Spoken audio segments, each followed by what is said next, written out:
Stai ascoltando Radio Libertà, la tua voce libera, senza filtri né censure, la tua radio. And love. Né censure.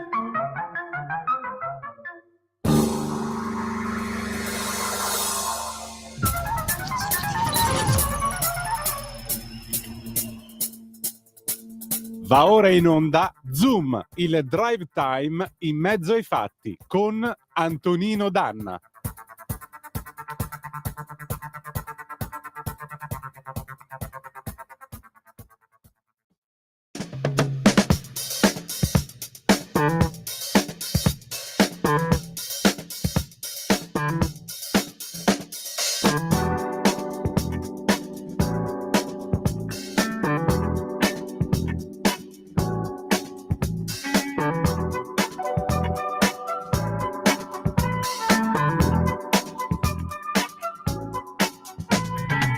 Babies into running around, hanging with the crowd, putting your business in the street, talking out loud, saying you bought us this and that, how much you done spent. I swear she must believe it's all heaven sent. Hey boy, better bring the check around to the sad, sad truth, the dirty low down.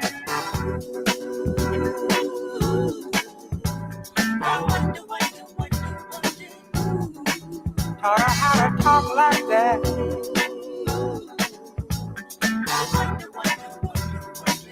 Give her that big idea.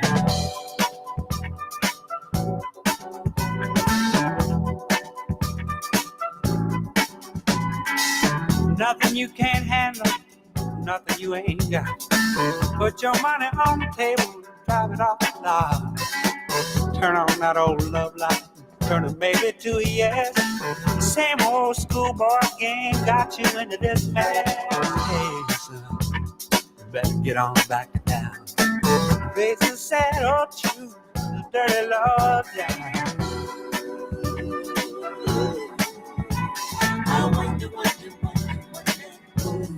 Put those ideas in your head.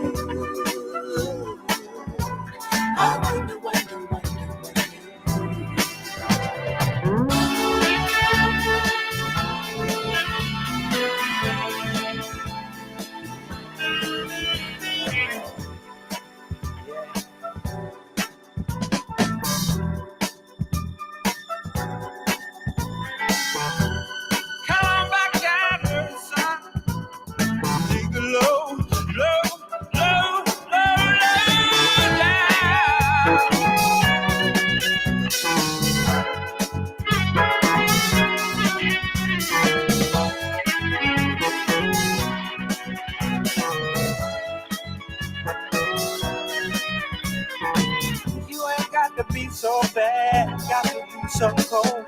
This dog eat dog resistance sure is getting old. Got to have a Jones for this, Jones for that. This running with the Joneses, boy, just ain't where it's at. You're gonna come back around to the sad, sad truth, the dirty low down.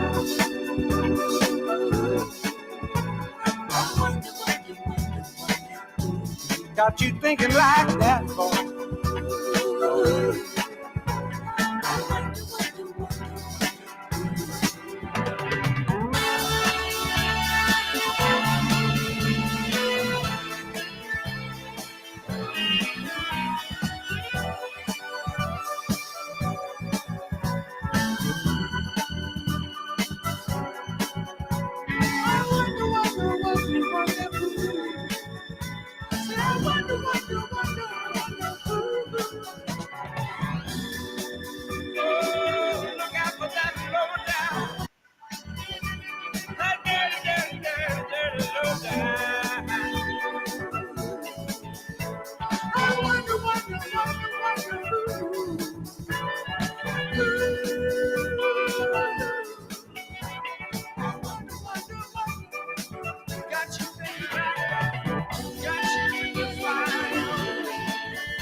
A te la linea. Grazie, mitico Lawrence Dumbria, amiche e amici miei, ma non dell'avventura, buongiorno, siete sulle magiche onde di Radio Libertà, questo è Zoom, il drive time in mezzo ai fatti, che sostituisce il buon PG Pellegrin fino al prossimo 26 di settembre almeno. Grazie per essere ancora una volta qui con noi, io sono Antonino Danna e questa è la puntata numero 830 di oggi, venerdì 30 di agosto dell'anno del Signore 2024. Cominciamo la nostra trasmissione. Avete ascoltato l'immenso Boz Scaggs con Lowdown del 1976, grande pezzo che furoreggiò l'Inghilterra di metà fine anni 70, l'Inghilterra delle dimissioni di Wilson, l'Inghilterra dello Stato che si era comprato e nazionalizzato la qualunque fino a quando nel 79, dopo James Callaghan, arrivò Margaret Thatcher e la musica cambiò completamente. Allora, iniziamo innanzitutto ricordandovi di dare il sangue, perché in ospedale serve sempre, salverete vite umane e chi salva una vita umana salva il mondo intero. Secondo appello, andate su radiolibertà.net, trovate tutte le informazioni per sostenere la nostra radio, soprattutto radiolibertà.net è diventato un giornale online, quindi trovate i Liberamente del nostro direttore Giovanni Sallusti, i giornali commentati da Giulio Cainarca, le pillole, gli interventi delle firmissime, Vittorio Feltri e molto altro ancora da leccarsi, come diceva il buon Ezio Greggio, le orecchie, e non solo, perché si può anche leggere, essendo appunto un gran bel giornale online. Quindi andatelo a visitare, compulsatene avidamente le pagine. Allora, io ho una notizia, tanto per cominciare, mentre vi ricordo a quali coordinate incrociamo, 340-670-9659 se volete mandarci le vostre zappe o WhatsApp che dir vogliansi, oppure 0292947222 il telefono. 10 minuti fa l'ANSA ha battuto questa notizia. C'è una svolta nel caso di Sharon Verzeni, è stato fermato nella notte un trentenne presunto omicida. Si tratta di un italiano, era l'uomo che si allontanava in bici. Attenzione, è stato fermato nella notte dai carabinieri, scrive l'ANSA, coordinati dalla procura di Bergamo, un trentenne italiano indiziato di essere il presunto omicida di Sharon Verzeni. Il 31enne fermato con l'accusa di aver ucciso la Verzeni a Terno d'Isola, provincia di Bergamo, è l'uomo che appare nelle immagini delle telecamere di sorveglianza, mentre in bicicletta la notte fra il 29 e 30 luglio scorsi si allontanava velocemente dal luogo dell'omicidio. A lungo i militari hanno lavorato sulle immagini dei sistemi di videosorveglianza per identificarlo.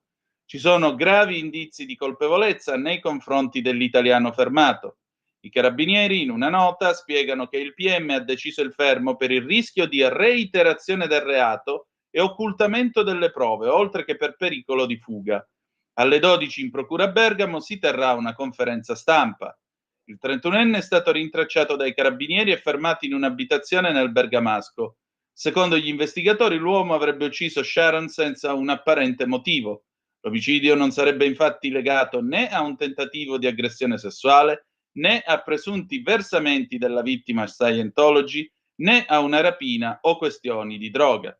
Il 31enne ha altri precedenti per aggressione non legati a questioni di criminalità o spaccio. Quindi, ripetiamo, circa 10 minuti fa l'ANSA ha informato del fatto che, per quanto riguarda il caso della povera Sharon Verzeni, morta a Terno d'Isola la notte fra il 29 e il 30 luglio scorsi, è stato fermato questa notte un trentenne italiano presunto omicida ed è l'uomo che si allontanava in bici. Dopodiché alle 12 ci sarà questa conferenza stampa, vedremo che cosa riferiranno le agenzie in materia, ve ne daremo ovviamente contezza, quindi sembra che si sia arrivati a un punto di svolta, poi si vedrà che cosa succederà.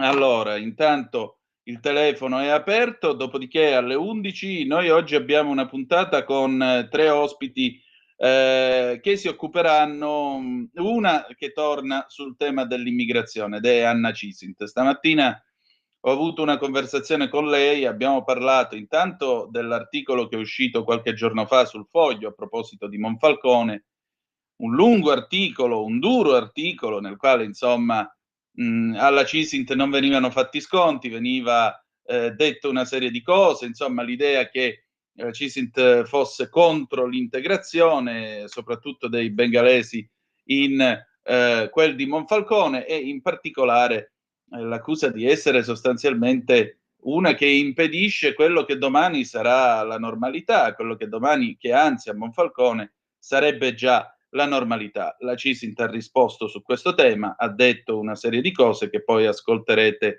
nella conversazione che abbiamo avuto, ma la CISINT ha parlato anche dell'Afghanistan, soprattutto ha parlato delle donne, dei diritti delle donne. Sapete che in Afghanistan qualche giorno fa il governo dei talebani ha avuto la bellissima pensata di pigliare e dire vabbè, siccome le donne parlano e hanno la voce, non so se lo sapete, però le donne hanno la voce. I talebani hanno scoperto che le donne hanno la voce. Io resto strabiliato. Tra un po' forse si saprà che esiste un coso rotondo per trasportare carichi facendoli scivolare su piattaforme, la ruota, non lo so. Dicono esista sta cosa, ma secondo me sono tutte cazzate. Però, detto tra noi, i talebani hanno scoperto che le donne, pensate, hanno la voce, e di conseguenza hanno deciso che la voce di una donna può essere, anzi è sicuramente uno strumento erotico che spinge al peccato, e conseguentemente hanno proibito alle donne persino di urlare o se si pestano un piede in mezzo alla calca, mentre vanno accompagnate ovviamente da un parente di sesso maschile a fare le loro rapide commissioni in quel dell'Afghanistan, visto che non possono andare nemmeno a scuola. Vi ricordate? Nella scorsa stagione di Zoom, tra l'altro, vi abbiamo raccontato con Lucia Capuzzi, coraggiosa inviata di Avvenire, vi abbiamo raccontato, e prima ancora con la fotoreporter iraniana Chiana Ieri, vi abbiamo raccontato la condizione della donna in Afghanistan, e torneremo su questo tema perché in Afghanistan ci si è organizzati con le scuole clandestine, niente di meno, per le donne, ma è chiaro che adesso il gioco si è fatto ancora più duro e ancora più complicato, e la comunità internazionale, anzi la CISINT giustamente chiede: ma le femministe dove sono in tutto questo, no? Perché tanto basta scrivere ministra al posto di ministro e abbiamo risolto il problema. Aveva ragione Beppe Grillo quando faceva ancora il comico e non il leader politico. L'Italia, se avesse possibilità, sarebbe un produttore di energia, la ricaverebbe dalle cazzate.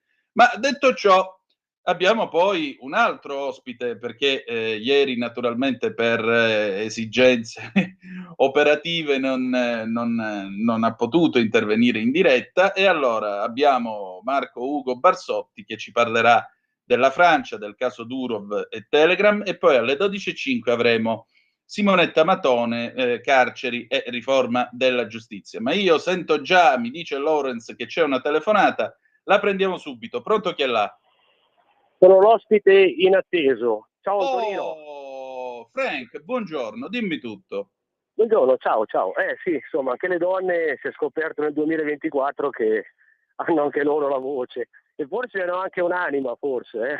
Forse. No, vabbè, tu sei proprio un visionario. Insomma, siamo medievali, siamo un po' all'antica, ma sicuramente Sì. Le donne hanno un'anima e un cervello che sorpassa di gran lunga molte volte quello dell'uomo. Ha voglia. Allora, niente, volevo ancora, ti saluto e ti ascolto. È sempre un piacere avere la tua compagnia vocale nell'etere, perché, come ti ripeto, sei sempre una persona preparata e puntigliosa e sai quando apri la bocca cosa dire. E complimenti ancora per le belle fotografie che hai messo l'altro giorno, e che sono proprio veramente fantastiche. Una bella risoluzione, poi c'è quel gusto dell'antico con la pellicola che ha il suo fascino sempre eterno, come i vinili e i giradischi, e noi amanti del vinile usiamo ancora. L'analogico suona sempre più caldo, mio caro, che sia fotografia, macchina per scrivere, disco di vinile, quello che vuoi tu. Anzi, Lorenz, ti giro queste 3 foto perché Francesco si sta riferendo a delle foto che io ho scattato da sopra il San Carlone con il teleobiettivo da 135 mm, e sono la Rocca d'Angera e la parte nord del lago Maggiore. Guardate il colore del sogno che ha la pellicola. Francesco, grazie. C'è un'altra telefonata dietro, la prendiamo subito. Dimmi. Pronto? Pronto? Salve, Don Tonino. Niente, io volevo dire una cosa sulle donne in Afghanistan. Questa è la democrazia che gli americani volevano portare in Pakistan. Le abbiamo lasciate là condannate a morte. Volevamo portarle la democrazia, sono scappati come dei vigliacchi e li abbiamo condannati a morte, sia le donne che gli uomini che ci hanno aiutato. Poi un'altra cosa, l'ONU cosa sta a fare? Aspetta che prima si fanno le guerre e poi interviene da lontano e non parla niente. Poi volevo rettificare una cosa che ho detto ieri, che purtroppo ci siamo capiti male. Caino, non toccate Caino, era riguardante ad Hamas, perché Hamas era un delinquente e Israele si deve difendere. Ecco, tutto lì. Non è Israele Caino, è Hamas. Allora, Israele... grazie intanto per aver chiarito la tua posizione e ti ringrazio per avermi precisato il tuo pensiero. Dico una cosa a proposito della tua saggia osservazione a proposito dell'Afghanistan. Sì, è un fallimento americano. C'è stato un presidente democratico di nome Joe Biden, il quale ha deciso di abbandonare in fretta e furia l'Afghanistan con una fuga che nemmeno quella degli americani da Saigon nel 75 arriva allo stesso livello di vergogna. Ma dipende dal presidente in carica. Nixon, per esempio, nel caso del Vietnam, disse che se ci fosse rimasto lui alla Casa Bianca, Saigon non sarebbe caduta. E così credo che con Trump le cose sarebbero andate diversamente. L'altra cosa è, tu dici, vabbè, però l'ONU non dice niente, ma la maggioranza, c'è un buono zoccolo duro di paesi islamici all'ONU che chiaramente non dice niente su questo tema. Abbiamo un'altra telefonata, pronto, chi è là? Buongiorno. Oh, Vittorio Dottor carissimo. Antonino, bentornato. Grazie, buongiorno a te. Ti sei squagliato un Palermo, che tempo fa? Palermo, non sai che c'è quello di Ponticello, Sì.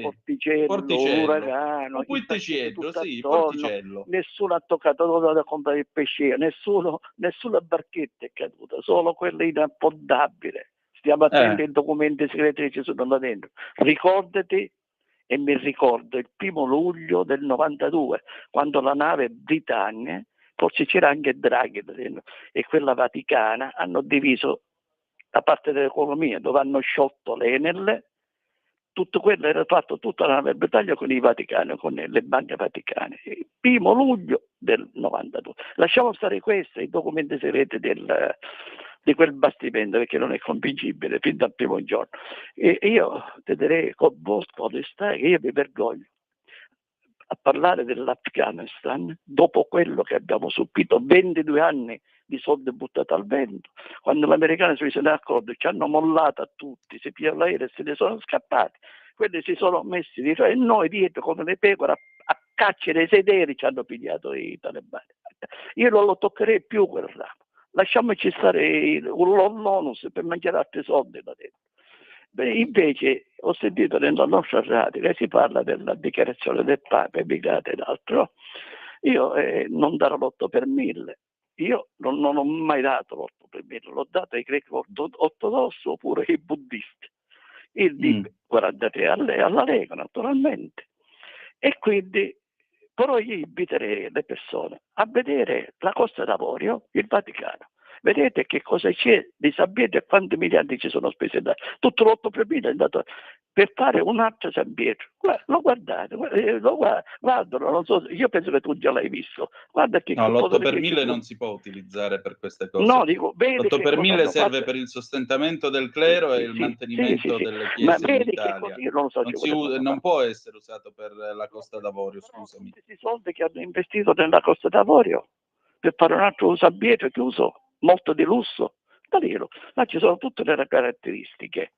Va bene, e quindi non ho altro da dirti, ti dico solo che là c'è il campo largo, ma io l'ho definito il patto del disonore, perché si mettono a mucchiate, dopo l'esperienza francese, per cercare di pigliarsi Genova e la Liguria. Per ora ci mettiamo là e poi ci dividiamo, ci lottiamo come stanno facendo in Francia. Va bene. Tutto ci circonda la vergogna, Antonino. Il meglio resta tu. Buona giornata. Grazie a te. Comunque non si sa se ci fossero documenti segreti sul Bayesian, quindi vedremo quando sarà recuperato il relitto che cosa c'è a bordo e il perché di questo affondamento che al momento rimane ancora avvolto nel mistero. I magistrati di Termini Imerese, della Procura di Termini Imerese, che è competente in materia, stanno indagando. Altra telefonata, pronto, chi è là? Niente. Detto ciò, ho trovato quasi toccante il ricordo del Britannia. Voi non so di quale bastimento vaticano stesse parlando il nostro Vittorio, però lo sapete che il Vaticano però aderisce, in quanto Stato città del Vaticano, vi racconto questa curiosità, aderisce alle convenzioni internazionali per quanto riguarda il mare, tant'è vero che addirittura il Vaticano potrebbe avere tranquillamente una flotta mercantile, per non dire militare, solo che per ovvie opportunità ed esigenze politiche non lo fa. In compenso la CEI finanzia il buon Casarin. Sì, Lawrence, guarda, mostriamo queste 3 foto in pellicola. Ecco qua. Allora, guardate un po' la magia della pellicola. Io tanto ne possiamo parlare perché non la fanno più con il teleobiettivo 135 mm della Praktica, che era fabbricata nella DDR, qualcuno dirà nella gloriosa DDR, su corpo macchina Praktica L2, quindi proprio basilare, semplice meccanica, niente elettronica. È una pellicola, questa credo sia una Fujicolor 200, e questo è il lago Maggiore. Questa è la Rocca di Angera, che potete vedere, sembra quasi una cartolina, zona nord, e questa è Angera, giù si vede il santuario della Madonna che è di fronte al porticciolo. Io amo spesso salire su al San Carlone perché è un posto che mi mette quiete, quindi ogni tanto ci salgo con la Vespa, altre volte ci vado in macchina. Quando vado in macchina non manco di tirare 1 o 2 foto dal locale che c'è sotto al San Carlone. Difatti ora la volta scorsa ci sono andato 2 settimane fa, e stavolta però ho fatto le foto con la Leica M3, caricata però con la pellicola in bianco e nero, quindi vedremo come viene in bianco e nero. Del resto, lo sapete, il bianco e nero rivela l'anima, i colori rivelano i vestiti, per cui scegliete voi da che parte del gioco stare, anche perché, diciamoci una cosa, l'analogico quello è, altro che intelligenza artificiale, ritocco, fai questo, fai quello. Io preferisco avere ancora la fotografia, forse imperfetta, ma in qualche modo immagine verosimile della realtà rispetto alle tante fesserie che vengono prodotte dall'intelligenza artificiale, perché lì si snatura anche il concetto stesso di fotografia in quanto scrittura con la luce. Allora è come se io facessi fare un tema del liceo di terza media a ChatGPT, lo presento, lo firmo come mio e lo presento. E grazie al cavolo, così non è più scrittura, è proporre un fake. Va bene, adesso noi ce ne andiamo in pausa, poi torniamo con Kool and the Gang, Open Sesame del 1976 e dopo sentiamo Anna Cisinta tra poco. In quanti ti promettono trasparenza, ma alla fine ti ritrovi sempre con la bocca chiusa e non puoi dire quello che pensi. Radio Libertà non ha filtri né censure, ascolta la gente e parla come la gente.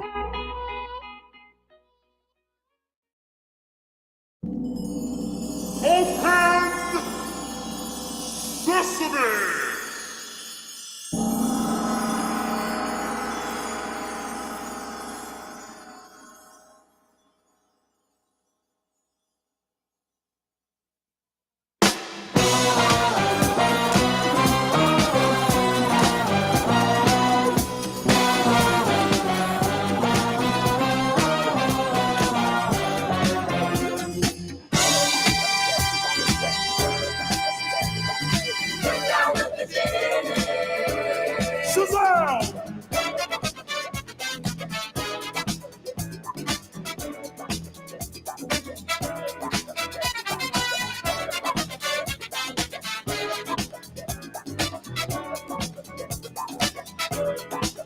with the TV.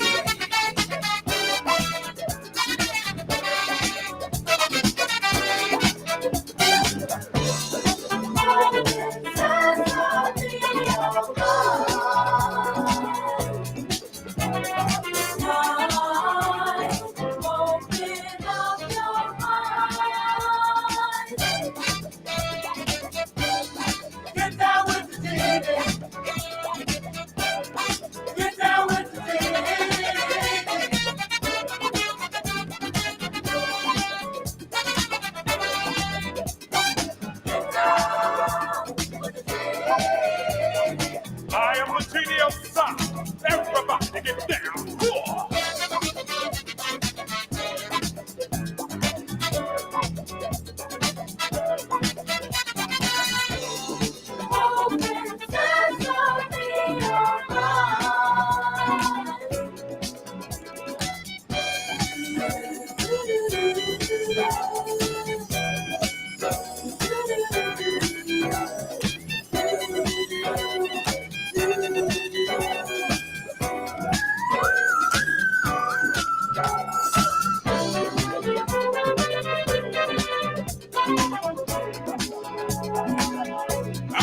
Abracadabra.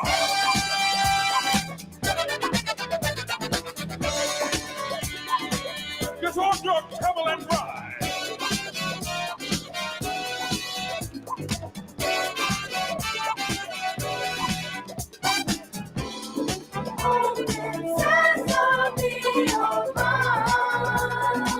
Alla Cosell.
A te la linea.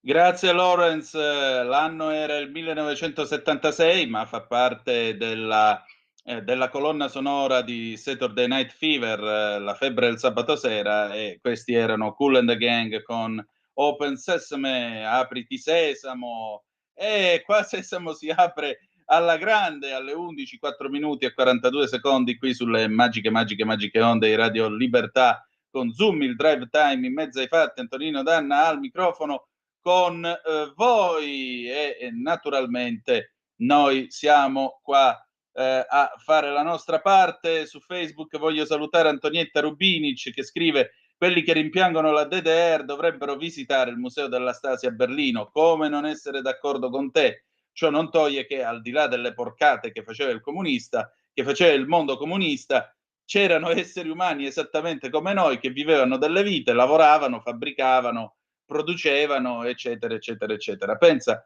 questo teleobiettivo che io uso addirittura ha dovuto attraversare il muro di Berlino in una valigia diplomatica per arrivare fino a me, o meglio, per arrivare fino a mio padre, che mandò a comprare questa macchina fotografica a Berlino Est, niente di meno. Per cui prova a immaginare, nel lontano 1974, quello era un mondo, ed è una testimonianza storica che io continuo ad usare proprio perché la storia non passa e proprio perché è giusto conservare e coltivare il vizio della memoria, se mi posso permettere. Però hai ragione, cara Antonietta. Allora, le 11:06 in questo momento, che dire di più? Che adesso parliamo, come vi dicevo, di immigrazione. Vi ricordo sempre che potete commentare al 340-670-9659 con le vostre zappe o WhatsApp che dir vogliansi. oppure poi dopo aver ascoltato Anna Cisint avremo modo di aprire il telefono allo 0292947222. Lorenz, se tu sei pronto, allora si parla di immigrazione, si parla di diritti umani, si parla di donne con Anna Cisint, che ringrazio e che vi ricordo da sindachessa di Monfalcone, oggi è eurodeputata per i patrioti all'Europarlamento. Vai Lorenz! E allora, c'è stato il tempo delle polemiche, adesso è il tempo anche delle risposte. Io sono qui con l'ex sindachessa di Monfalcone, oggi eurodeputata per i patrioti, Anna Cisint. Allora, nei giorni scorsi è uscito un articolo, un lungo articolo sul Foglio, nel quale si parlava della situazione dell'integrazione a Monfalcone e in particolare si diceva, vabbè, i cittadini del Bangladesh che oggi lavorano e vivono a Monfalcone in teoria si potrebbero tranquillamente integrare. Il problema è che c'è stata questa sindachessa leghista la quale ha deciso che l'integrazione non si poteva fare, ma ormai è un mondo, è un movimento ormai inesorabile, quindi non si può arrestare, bisogna integrarsi e l'integrazione è possibile. Quindi è inutile mettere divieti, è inutile impedire di pregare, argomento che peraltro su questa radio l'onorevole Cisint ha già spiegato più volte non essere vero. Insomma, tutta una serie di accuse che naturalmente hanno spinto l'onorevole Cisint a rispondere. Allora, che cosa sta succedendo? Intanto benvenuto e buongiorno. Grazie, buongiorno a lei e buongiorno a tutti coloro che ascoltano. Ma allora guardi, sono ormai poco stupefatta, perché abituata, della superficialità e ideologia che portano avanti alcuni giornalisti e anche del pressapochismo, lo dico anche assumendomi come sempre tutte le responsabilità del caso, quando affrontano tematiche così difficili. Io sono monfalconese da sempre.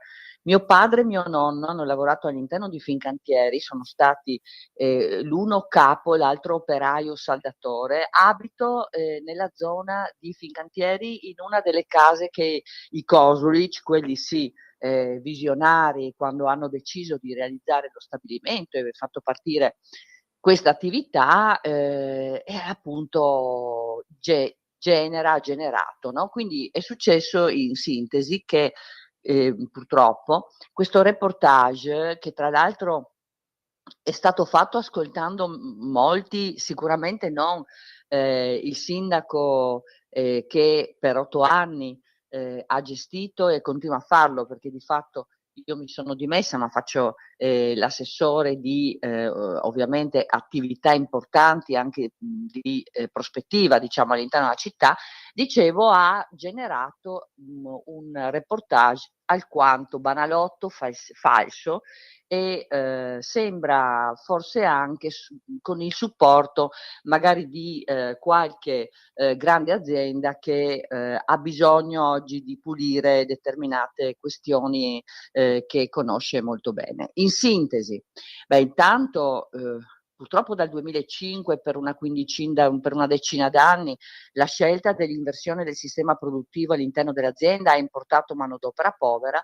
Questa manodopera povera è arrivata dal Bangladesh e grazie anche al fatto che comunque ci sono delle norme che sono quelle del ricongiungimento abbastanza semplici, che poi portano anche a cittadinanze semplici, devo dire, Monfalcone è stata invasa, letteralmente invasa. Su 31.000 abitanti il 25% oggi è bengalese musulmano, su 31.000 abitanti il 31% è straniero, di questo 31% il 24% è musulmano bengalese.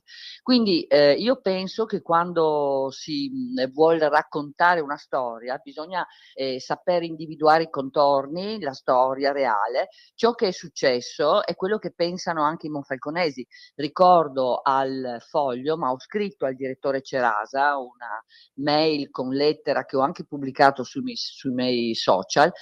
Ricordo che questo sindaco è stato eletto nel 2022 in maniera plebiscitaria con il 73% al primo turno, quindi è possibile che i monfalconesi la pensino come me, da questo punto di vista, ma io la penso semplicemente nei fatti così.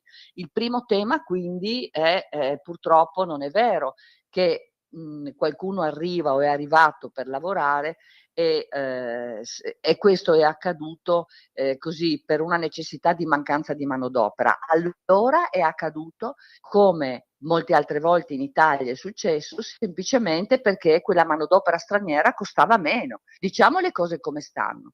L'immigrazione è stata utilizzata spesso come un'arma di abbattimento dei diritti dei lavoratori, ma anche della piccolissima impresa, perché se qui si parla con gli artigiani di questo, te lo raccontano senza peli sulla lingua. La seconda questione, l'integrazione. È anche ora di finirla di dire queste sciocchezze, perché l'Islam non ha nessuna intenzione di processo, soprattutto la parte integralista, di cui noi siamo assolutamente consapevoli, perché la maggioranza di quelli che vivono a Monfalcone, o comunque una buona parte dell'Italia, perché poi da Padova mi chiamano per questo, da Mestre, da Marghera, io conosco molto bene anche le situazioni di quei territori. Beh, diciamo che in questo caso i tentativi noi li abbiamo fatti.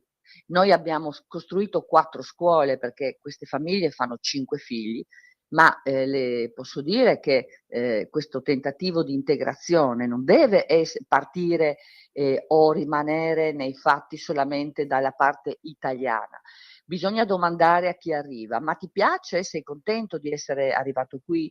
Vuoi imparare la lingua italiana? Vuoi conformarti alle leggi dello Stato? Perché continui a far girare le tue donne con il velo integrale sul viso e anche con i guanti? Perché le bambine continuano per le bambine decide il padre o decide la famiglia e vengono rimandate a casa, spesso minorenni, per dei matrimoni combinati? Perché utilizzi le moschee in luoghi che sono destinati ad altro e nel contempo non so bene neanche che cosa dici, perché quando predichi non lo fai in italiano? Beh, sono tutte questioni che io penso siano importanti, quindi l'integrazione è, dal mio punto di vista, dal nostro punto di vista, un'azione necessaria, ma deve partire e deve essere biunivoca da parte di chi ha scelto di arrivare in un paese. Invece purtroppo questa ideologia sbagliata che ci sta portando al fallimento fa il contrario. Guarda, io mi tolgo i pantaloni e tu dimmi pure tutto quello che vuoi che io faccia e io mi trasformo come paese in quello che vuoi tu. Per me è inaccettabile. Abbiamo visto quello che è successo in Afghanistan, le leggi che impongono alle donne oggi di non cantare, di non parlare in pubblico, la copertura integrale, il problema grave della violenza contro le donne in Iran per questa modalità integralista di pensare a una sottomissione della donna. Beh, in molti luoghi anche del nostro paese sta accadendo questo. Allora io dico, ma perché invece non ragioniamo senza ideologismi, senza ideologia, e pensiamo di salvare un paese che ha una storia, che ha voglia di guardare al futuro anche con rispetto di ciò che è stato e di ciò che vuole essere. I cittadini la pensano così, se guardo a ciò che a me è accaduto anche in Europa, con le preferenze numerose che ho ricevuto. Ecco, a maggior ragione, infatti, questo è un altro dei temi della nostra conversazione. Lei su questo fatto delle donne afghane si sta battendo e ha chiesto l'intervento dell'Unione Europea con una lettera alla Presidente dell'Europarlamento Roberta Metsola. Anche Sì, perché io trovo abominevole addirittura impedire la voce femminile. Sto avendo nostalgia della scena che Oriana Fallaci ha raccontato nel suo intervista con La Storia quando andò nel 79 da Khomeini a Teheran, e raccontava in maniera quasi comica il fatto che lei avesse voluto fare la permanente prima di andare da Khomeini. Ora, l'avesse chiesto in Italia, tutti avremmo detto e chi se ne frega. Chiederlo in Iran ha significato far arrivare uno che fino a pochi mesi prima della rivoluzione faceva il parrucchiere, il coiffeur Purdam, il quale a sua volta, mentre le toccava i capelli e le faceva lo shampoo, diceva: lo vedete, io non provo niente di peccaminoso, l'infedele è lei la corrotta, io sono solo vittima del suo peccato, quindi sono innocente, perché semplicemente i khomeinisti avevano proibito a un uomo di toccare i capelli di una donna perché è oggetto sessuale. Ora è oggetto sessuale pure la voce. Insomma, mi pare che questa sia una civiltà nella quale questi non riescono proprio a stare tranquilli quando vedono una donna. No, ma è l'Islam che ha questa base di ragionamento rispetto alla considerazione della donna. Le racconto un fatto, ma ne potrei raccontare molti altri, alla stregua di quello che lei adesso ci ha raccontato rispetto alle vicende della visionaria, e aveva tutte le ragioni e le aveva azzeccate tutte Oriana Fallaci. E beh, guardi, pochi anni fa, 3 anni fa, è successo che un bengalese integralista di Monfalcone con la moglie si recasse al pronto soccorso. La moglie doveva partorire il suo terzo figlio, lì c'era un ginecologo maschio. Beh, lui ha impedito, e la moglie era nella fase del parto, lui ha impedito, perché maschio, a questo medico di intervenire. Ecco, ci sono situazioni che le potrei raccontare di vita vissuta di ogni giorno, che questi giornalisti, organi di informazione e la politica di sinistra nascondono, ma che sono realistici e che sono reali purtroppo. Le bambine che abbiamo salvato sono bambine in carne e ossa che abbiamo dovuto piazzare in luoghi sicuri perché erano terrorizzati anche dei fratelli, perché vogliamo dire che poi all'interno di queste famiglie dove non ci si integra perché si vive la stessa vita di quella che si vivrebbe se si fosse ancora nel proprio paese. E ci sono delle regole molto chiare rispetto a queste questioni. Quello che è inaccettabile è che questa modalità di insegnamento sia anche pubblica, perché io non contesto le moschee solamente perché vengono utilizzati dei luoghi impropri dal punto di vista urbanistico, e ciò è un fatto, al di là di quello che può dire qualche TAR con delle sentenze politiche come quella che ho visto a Trieste.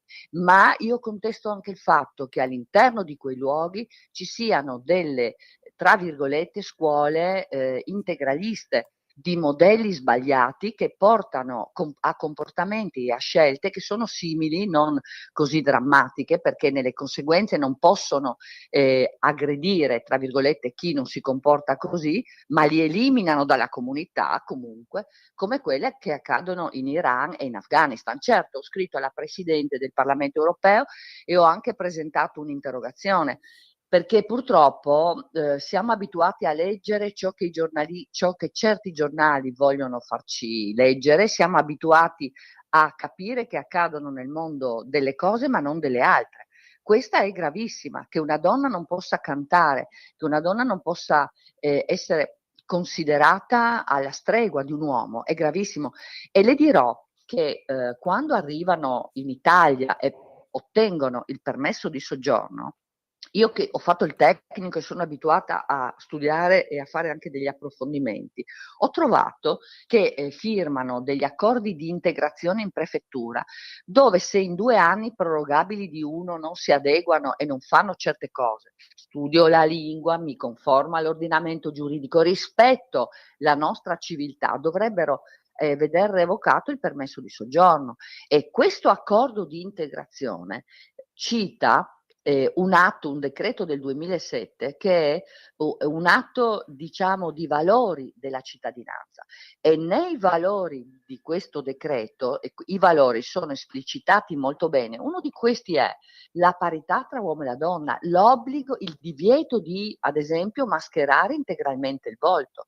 Io penso che noi abbiamo molti strumenti, ma la sinistra, l'ideologia, questo buonismo, il poco rispetto che abbiamo di noi stessi, del nostro paese, li porta, io non mi sento di appartenere a questa cerchia come non lo è il mio partito, li porta ad accettare l'inaccettabile, anche quello che è stato combattuto dalle femministe di un tempo, perché oggi stanno zitte. Dove sono le femministe di sinistra che dicevano, che parlavano dei diritti? Il diritto di una donna si ferma a quello dell'Occidente, oppure il diritto della donna è tale per tutte le donne? A me non pare che sia così. E credo che questa sia la riflessione sulla quale possiamo lasciarci, perché è la domanda delle domande, ed è una domanda delle domande che giriamo a tutti i nostri ascoltatori. Grazie. Grazie e buon lavoro. Per la tua pubblicità visita il sito radiolibertà.net. A te la linea. Grazie Lorenz. Allora, mentre stava andando l'intervista con Anna Cisint, io ho qui un aggiornamento del quotidiano nazionale che vi voglio leggere a proposito dell'omicidio della povera Sharon Verzeni. Chi è l'assassino in bicicletta? Vi ripeto, questo è il quotidiano nazionale. Sentite un po' qua. A un mese esatto dal delitto è arrivata la svolta. Nella notte è stato fermato dai carabinieri un italiano di 31 anni gravemente indiziato di essere presunto assassino di Sharon Verzeni, la donna di 33 anni uccisa per strada a coltellate nella notte tra 29 e 30 luglio a Terno d'Isola, in provincia di Bergamo. Scrive ancora il quotidiano nazionale. L'uomo si chiama Moussa Sangare, è nato in Italia da genitori marocchini, non risiede nel comune dove è avvenuto il delitto. Interrogato dai carabinieri, ha confessato di averla accoltellata senza un apparente motivo. Secondo quanto si apprende, un disoccupato non conosceva la vittima. Sarebbe inoltre una persona con fragilità psichiche già nota alle forze dell'ordine. È possibile che si tratti dello stesso marocchino indicato da un testimone titolare di una pizzeria del paese, il quale aveva parlato di un uomo spesso violento che era solito frequentare il paese, ma che dalla sera del delitto non si era più visto.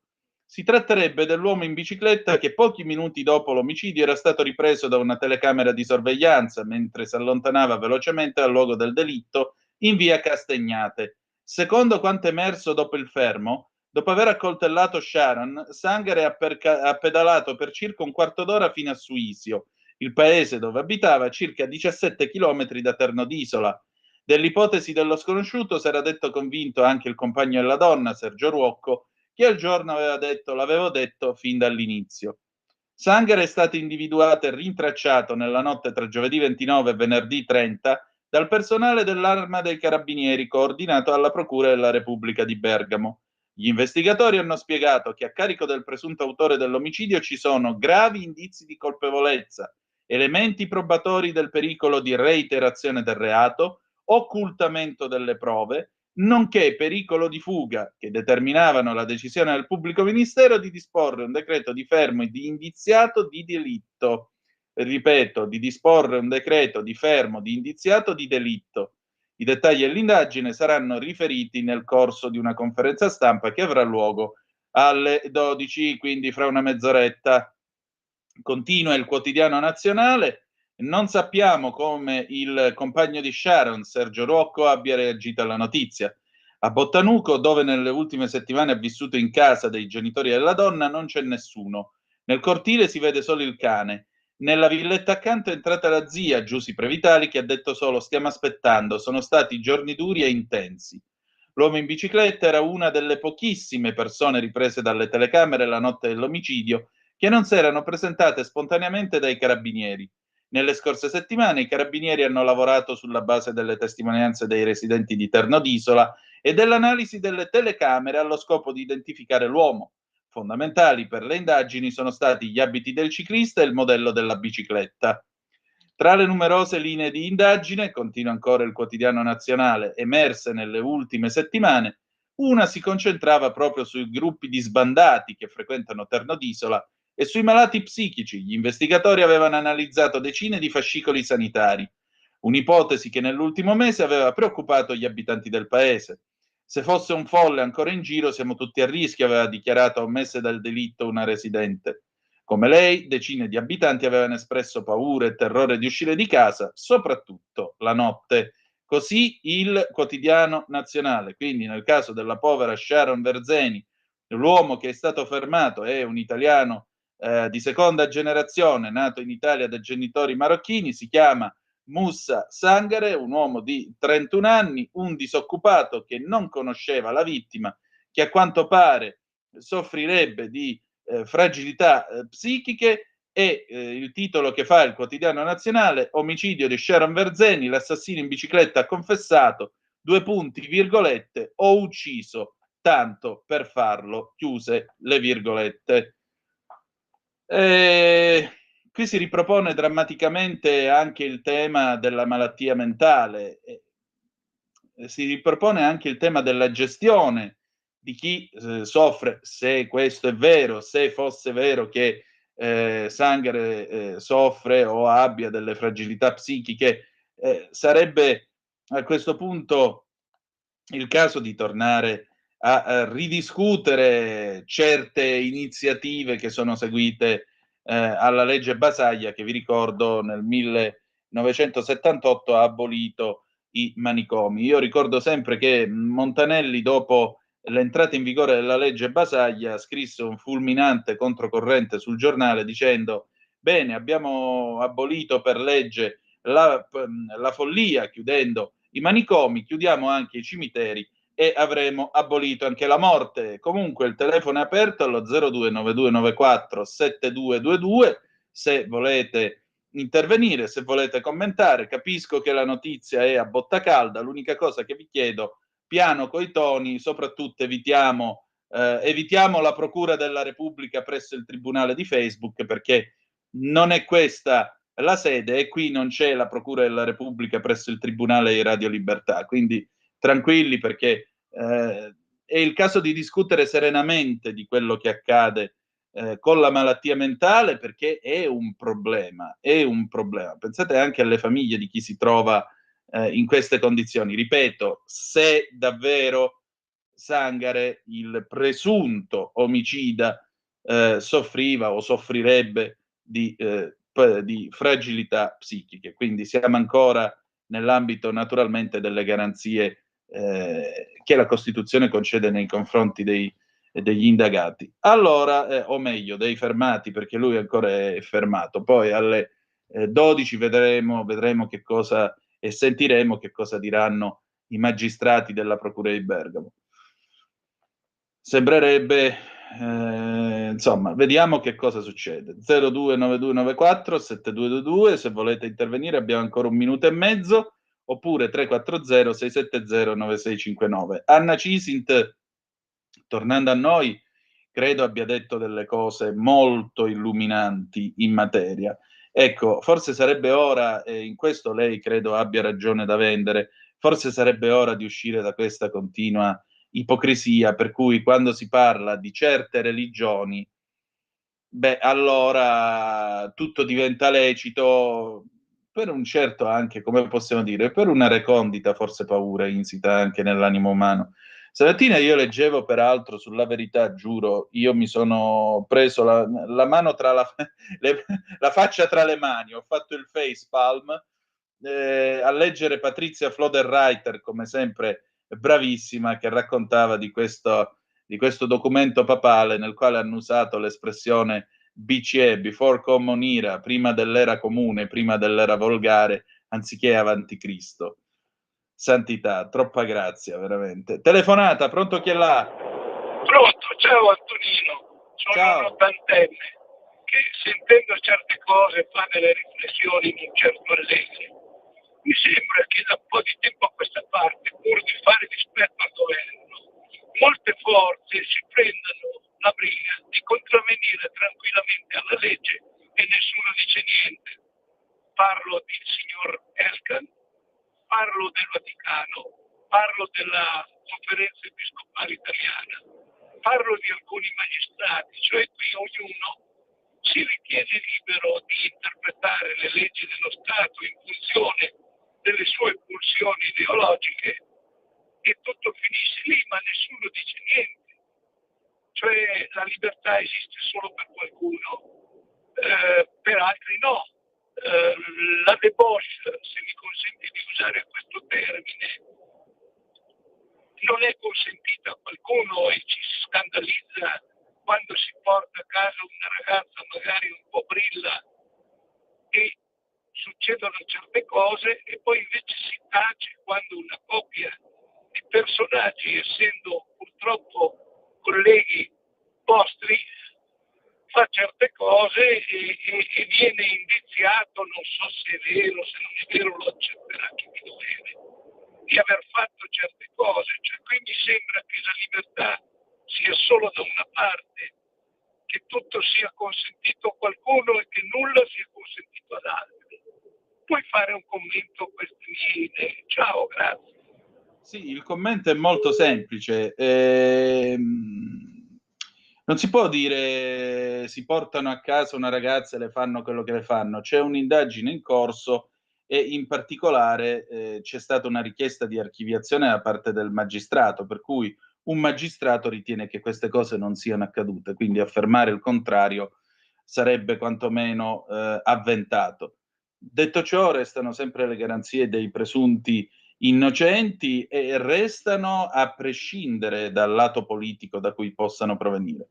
Poi il fatto che il Vaticano stia infrangendo la legge, non ho capito quale legge, resta però il fatto che la CEI con le sue uscite politiche sta infrangendo un'altra cosa che è ben più della legge, e cioè il suo mandato. Il suo mandato è essere incaricati di pascere le anime, non di decidere se l'autonomia differenziata fa bene o male al meridione d'Italia, perché per quello ci sono i partiti politici e non gli esponenti di una realtà religiosa. Se no vuol dire che fanno un partito politico e vediamo che fare.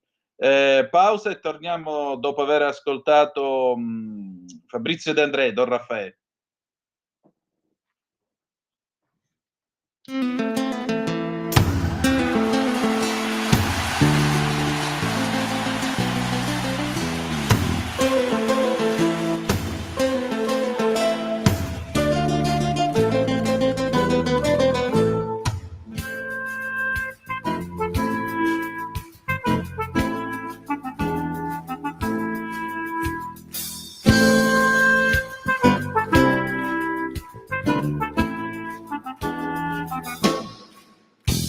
Io mi chiamo Pasquale Cafiero e sono brigadiero del carcere Oinè.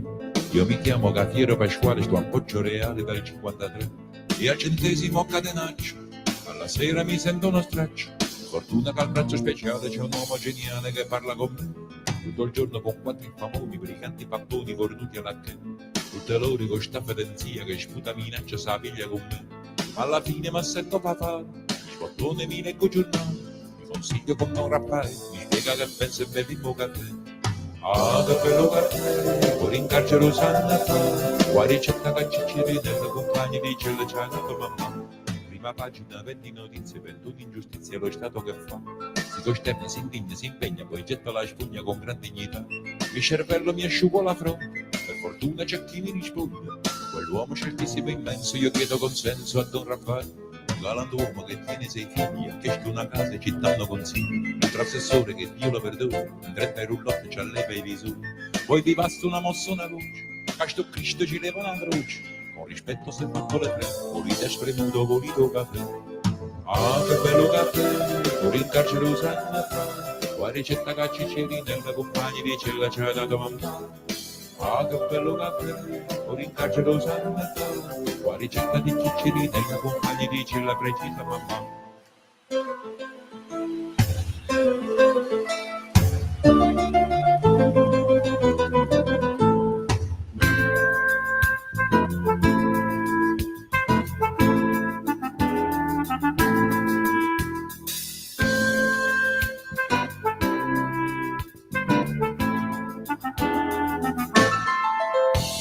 Ci sta l'inflazione, la svalutazione, la borsa ce l'ha chi ce l'ha. Io non tengo compendio che chi lo stipendio è una possessione a papà. Aggiungetemi a figlia innocente. E rieccoci, le 11:35 minuti e 15 secondi, l'immenso Fabrizio De André con Don Raffaele, canzone che però non era apologia di Camorra e non era un omaggio a Cutolo, era un'idea, diciamo, uno stereotipo di un certo tipo di Camorra. Abbiamo un po' di zappe che sono arrivate al 340-670-9659. Voglio ringraziare tutti i veterocomunisti per aver cuore per tutti i cialtroni che hanno invaso il nostro povero paese. Che il buon Dio ci salvi. Alberto da Milano. Ancora Stefano, buongiorno Antonino. A me sembra che questa roba della malattia mentale sia un mero capro espiatorio, manicomio in carcere è indifferente. Questa gente non dovrebbe essere in giro, grazie Stefano. Poi ci sono un paio di commenti da bar che non leggiamo. 8 per 1000 mai alla chiesa, sono falsi, peggio di Giuda. Questa è una tua opinione. C'è un audio, lo vogliamo mandare, Lorenz? Prova a mandarlo, vediamo un po' che cosa ci è stato detto. Buongiorno, volevo raccontarvi un effetto Salis che non è da sottovalutare. Una mia amica che lavora a Milano, una donna in carriera, con 15 anni, insomma, un buono stipendio, eccetera, eccetera. È andata giù nel sud, a Bari precisamente, perché una sua amica si dovrebbe trasferire a Milano, anche questa lavora, eccetera, eccetera. Questa qui gli ha proposto, dice, ma perché tu paghi l'affitto a Milano? Adesso vengo io, occupiamo una casa e non paghiamo più niente. E fin qui ok. Però questa mia amica gli hanno messo questo tarlo nel cervello, per cui quando è tornata a Milano dice ma forse a me non so l'affitto, i diritti umani. Dico, ma cosa stai dicendo? Quindi l'effetto Salis non è da sottovalutare, perché come vedete ha presa anche su persone che non hanno nessun bisogno di occupare la casa, ma per risparmiare, eccetera, eccetera. Va bene, volevo solo dire questo. Buona giornata, ciao Jenny. Non so se si sia sentito l'audio, io non l'ho sentito, lo stavo riascoltando qua adesso. Ecco, io ho poco da dire in materia. L'effetto Salis è incommentabile, cioè che cosa devi dire? La proprietà è sacra, punto. La proprietà, giuridicamente parlando, esiste anche la scuola tedesca del diritto, addirittura sosteneva che il diritto di proprietà si spinge fino alla possibilità di distruzione della cosa che è di tua proprietà. Io, se ho una casa sfitta, ho il diritto di tenerla tale, perché so cacchi miei. E se voglio, domattina, vado con una bella mazza e comincio ad abbatterla. E ho il diritto di farlo, cavolo. Perché? Perché sono il proprietario. Basta. Telefonata, pronto, chi è là? Sì, pronto, buongiorno, sono Giampaolo Bernasconi, nella provincia di Como. Buongiorno. Buongiorno, vabbè, un passante, il diritto di proprietà è un diritto alla base della civiltà occidentale, quindi è intoccabile. La Salis ha vinto teoria, come avrebbe detto Oriana Fallaci, ben per lei. Comunque volevo dire, si è passati da una vera e propria cristianofobia a una cristofobia, cioè alla cancellazione di Gesù Cristo, questo da parte anche di altri cattolici. E poi volevo dire una cosa che c'entra poco con quello che state dicendo, che il Parlamento della Comunità Europea, come ha scritto giustamente Barbara Spinelli negli ultimi articoli sul fatto, si è trasformato in una filiale della NATO. Io non sono filo putiniano, però adesso gli ucraini stanno veramente esagerando. Grazie e buongiorno. Va bene, allora passiamo a parlare adesso della Francia. Io ho parlato con Marco Ugo Barsotti, state un po' a sentire che cosa sta succedendo nell'intricata situazione politica francese e poi c'è il caso Telegram che resta sullo sfondo e anche qui Macron diciamo che ha molto da discutere e da tenere sotto controllo. Lorenz, se sei pronto, vai pure. Io ho il piacere di ritrovare Marco Ugo Barsotti, che lavora per Atlantico Quotidiano, che lavora anche per Radio Nizza, è un collega che vive prevalentemente in Francia e lo voglio ringraziare del suo tempo perché Marco, noi ci eravamo sentiti a giugno e avevamo parlato della situazione Macron, della situazione appunto inerente alle elezioni. Le elezioni si sono rivelate un guazzabuglio con Mélenchon e il gruppo di centrosinistra, anzi di estrema sinistra, che addirittura comincia a parlare di defenestrare il presidente francese. Inoltre si è aggiunto il caso Durov di Telegram, quindi il povero Macron è a metà tra il vaudeville e una puntata di un film di 007. Nel mezzo cosa c'è? C'è un gran casino, nel senso che tutti concordano nel dire che non era necessario, strettamente necessario, indire queste di fatto elezioni anticipate, quelle che ha indetto, e che quindi ha causato lui questa situazione di stallo, da cui non capisco sinceramente come possono uscire. Dopo vi leggo i numeri che sono molto interessanti. Quindi l'accusa che è colpa sua è unanime di tutto il Parlamento, diciamo così. C'è da dire che comunque è solo un effetto anticipato di una cosa che sarebbe successa comunque, cioè le elezioni avrebbero dovuto tenersi un po' più avanti, non molto, e i risultati non vedo perché avrebbero dovuto essere diversi, cioè i risultati sono che la destra ha vinto, non c'è stante. Dopo ti leggo i numeri perché quando li ho visti sinceramente non li capisco.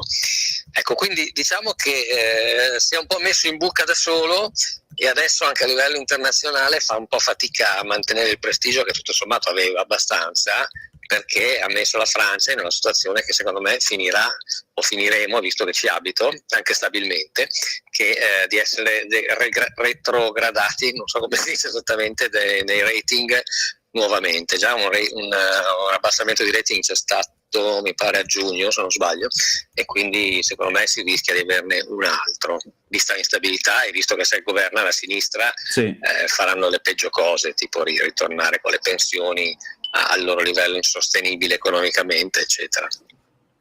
Infatti, ecco, e a maggior ragione come si fa a fare un governo in questa situazione? O piuttosto la soluzione è un'altra, cioè l'arbitro indica di nuovo il dischetto di centrocampo, si torna a votare, ma stavolta la Le Pen vince a valanga.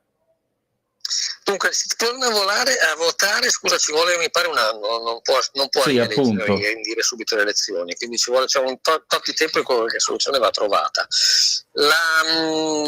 Dunque, come risolverla non lo so, certamente l'impressione che ho è che la Francia stia scivolando su un sistema italiano, cioè ti faccio un esempio, nella Costituzione francese c'è scritto il presidente nomina il primo ministro, diciamo, punto, non c'è scritto fa consultazioni, non c'è scritto senti i partiti, non c'è scritto niente, e non è neppure una consuetudine come in Italia, quindi normalmente diciamo Macron dice ok, visti i risultati secondo me la persona giusta è questa.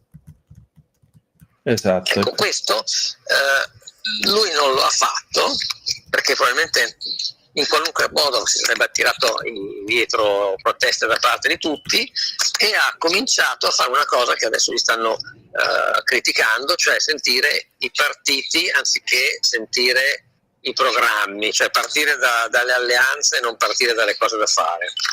Quindi veramente è una situazione ingarbugliata, però ti avevo proposto di dirti i numeri, te li devo dire e magari non so se tu riesci a farli pubblicare sul sito della vostra radio, su un social, perché li prendo dal sito ufficiale del governo francese, si chiama resultat-election.interieur.gouv.fr, cioè lo Stato.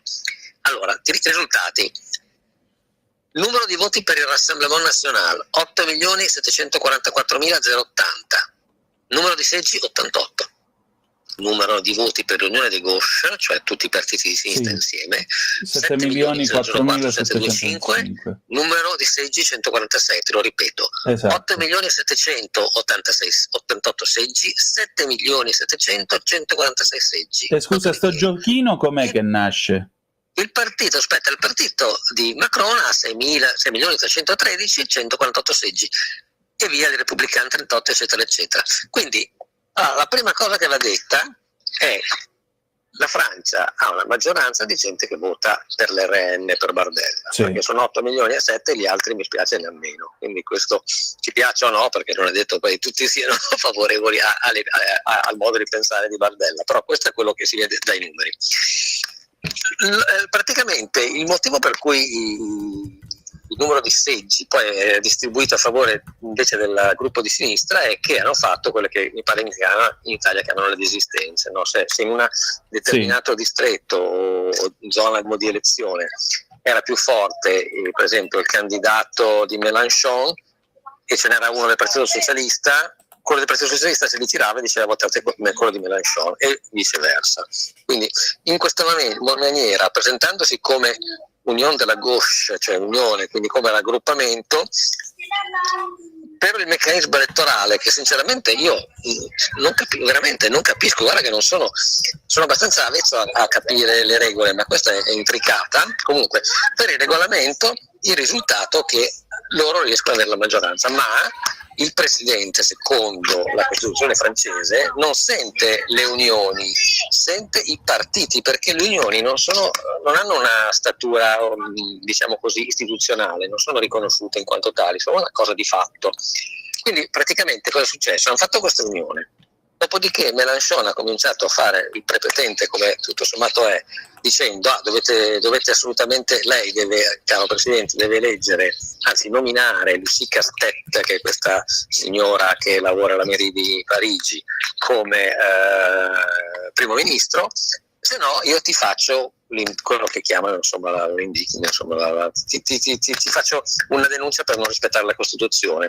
Ho sentito numerosissimi dibattiti sulle varie radio francesi e questa cosa non ha nessuna base, cioè lui non è tenuto a, se non c'è un partito che non c'è nessun partito che ha la maggioranza assoluta, ok? Quindi maggioranza relativa, se vuoi, va bene, come segge abbiamo visto, ma non certamente assoluta, quindi non è tenuto a nominare nessuno. Lui deve nominare chi secondo lui ha la maggior chance, possibilità di fare un governo che funziona.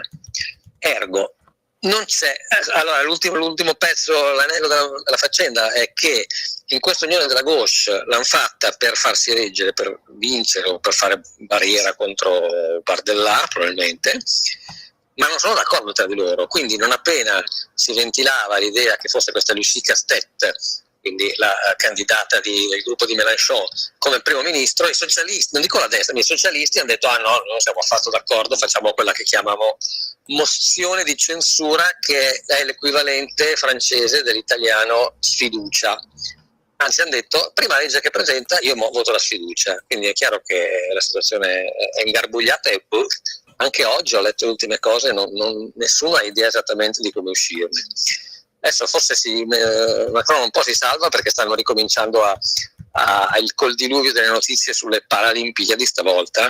Durante le Olimpiadi Macron ha detto, sapete cosa, ci sono 2 settimane di Olimpiadi, non se ne parla più, silenzio. Infatti tutti sono stati buoni. Adesso subito dopo hanno ripreso a dire, scusi Presidente, qualcuno deve nominare, non è che potete andare avanti facendo finta che non ci siano state le elezioni, e lui ha cominciato le consultazioni. Adesso sono riprese da ieri le Paralimpiadi e ho visto che i giornali sono già pieni di questo e si fa fatica a trovare cose sul governo, quindi non so, forse queste Paralimpiadi gli permettono di prendere un po' di tempo, però non è detto. Mi pare avesse detto che per venerdì sera voleva dare qualche decisione, presentare qualche decisione, Vedremo. Senti, per quanto riguarda invece la vicenda Telegram, ma che cosa sta succedendo? Allora, questa è un mistero pazzesco, nel senso che questo Durov, che è il fondatore di Telegram, è arrivato sapendo che aveva una possibilità di essere arrestato, perché sapeva che c'era un procedimento a suo carico, è arrivato lo stesso. Questa è la prima cosa che io ho detto, ma perché diavolo è venuto in Francia se sapendo che c'era questo problema? Secondo, allora, Kim.com, che può essere pure una fonte non necessariamente affidabile, però è uno che è stato perseguito per il suo mega tanti anni fa, ingiustamente peraltro, o semi-giustamente forse, e secondo soprattutto un quotidiano che è metà di satira e metà serio, questo rende la cosa particolarmente indecifrabile, Le Canard Enchaîné. Secondo queste 2 fonti, lui era stato invitato direttamente da Macron a cena. Allora, vero o non vero, non c'è nessun modo di saperlo. Ho guardato anche su X, sai che ci sono le community notes, sì. Cioè chi fa secondo l'idea di Elon Musk il fact checking non lo fanno i giornalisti ma lo fa la gente. E io sono un fact checker, infatti, per quanto la cosa possa essere così strana, curiosa, ma uno può candidarsi e se fa dei fact checking seri ti promuovono, tra virgolette. Comunque, guardate quello che hanno detto gli altri e nessuno ha le idee, quindi sinceramente la risposta è non si sa se è vero o no che fosse stato Macron a invitarlo. Certamente è plausibile, perché Macron gli aveva dato la cittadinanza francese nel 2021. Allora, il processo di naturalizzazione è molto lungo, lo so con esattezza, perché alcune persone che conosco l'hanno fatto. Bisogna stare qua 5 anni, tu devi risiedere 5 anni in Francia, fisso, non è che vieni qua per il weekend. 1. poi devi sapere il francese, devi sapere un po' di cultura francese, non devi aver avuto precedenti penali, insomma ci sono un sacco di regole. E invece a questo qua gliel'ha preso Macron, gli ha detto: te nel 2021 ti do la cittadinanza francese, punto. Nessuna di queste regole era rispettata. Motivo non è chiarito, al punto che una persona che non è proprio di secondo piano, come il sindaco di Cannes, che si chiama David Lisnard, ha fatto un tweet ieri che adesso ti leggo testualmente, perché mi pare molto importante. È il primo politico che vedo scrivere chiaramente queste parole. Allora dice: questo arresto di Durov richiede delle vere spiegazioni, troppe zone d'ombra, elementi ambigui, tra cui la sua naturalizzazione nel 2021 e la sensazione che gli stati vogliono controllare le nuove fonti di espressione con il pretesto delle fake news o dell'incitamento all'odio insano. Malsain termina così, ha avuto anche circa 57.000 view questo post, e quindi insomma c'è qualcosa che non quadra in questa vicenda.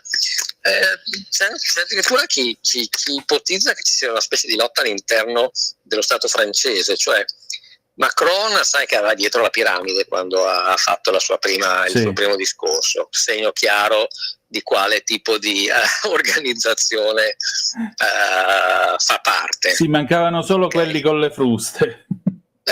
Esatto. Allora io non so se questo fondatore di Telegram faccia parte della stessa organizzazione, ma senz'altro i giudici, come in Italia, non sono di quel tipo di simpatie lì, sono di qualcun altro, quindi può pure essere che gliel'abbiano fatta per metterlo in difficoltà, però questo è un po' fare fantapolitica, non c'è nessuna prova, è solo un libero modo di fare delle ipotesi su una cosa che lascia molto perplessi. Sta facendo fare alla Francia una figuraccia, ma addirittura sentivo stamattina dei podcast statunitensi dove dicono che consigliano a Mark Zuckerberg, quindi il fondatore di Meta, Facebook eccetera, di non venire in Francia. Capisci che gravità che è per un imprenditore, non può venire perché rischia di essere arrestato se non collabora abbastanza, questo che hanno detto. Tanto per gradire, incredibile. E senti, secondo te come può andare a finire questa storia? Soprattutto ti pongo una domanda: ma non è che il nostro amico, come si dice, il nostro amico, oddio, non mi vengono le parole, il nostro amico Durov, tutto sommato scappando in Francia si è salvato? No, non mi sembra. Da che cosa pensi? Da qualche tè da bere in quel della Russia. Ma potrebbe essere, però non so, perché allora, dunque, Telegram cos'è che ha di diverso da tutte le altre piattaforme? Non che è criptato, perché sostanzialmente non lo è, ma che permette dei group chat, quindi dei gruppi enormi, mi pare 100.000 persone, se non sbaglio il limite, mentre per esempio Facebook è 1.000.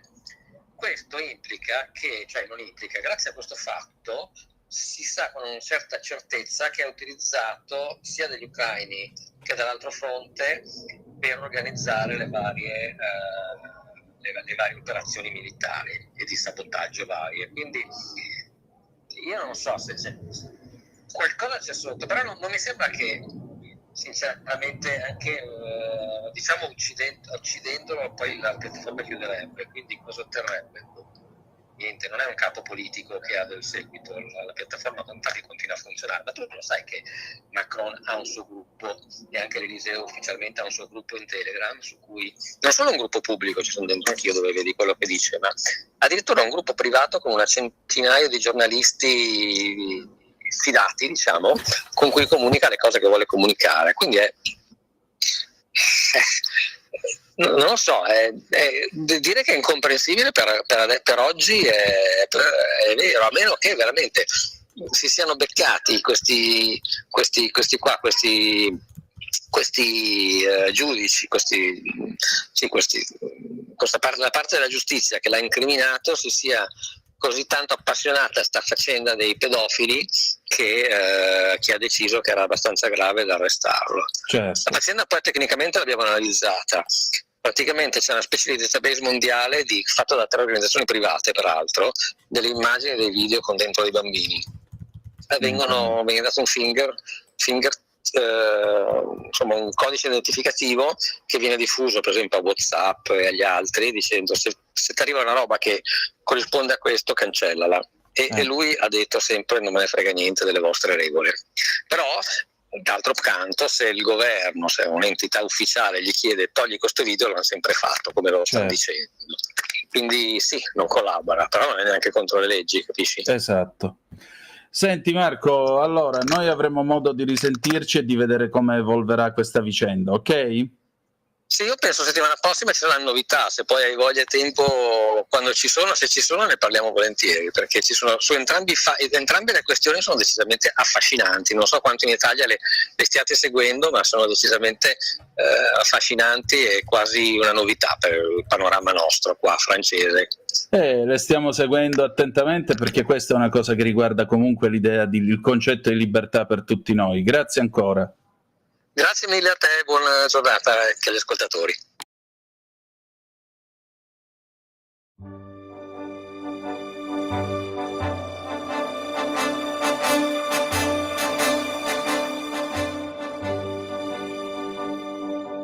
Non, rien de rien.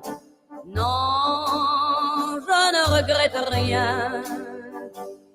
Ni le bien qu'on m'a fait, ni le mal, tout ça m'est bien égal.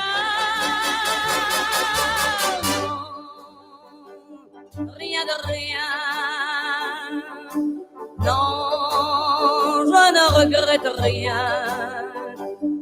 C'est payé, balayé, oublié. Je me fous du passé. Avec mes souvenirs, j'ai allumé le feu. Mes chagrins, mes plaisirs, je n'ai plus besoin de balayer les amours avec leur trémolo, balayer pour toujours.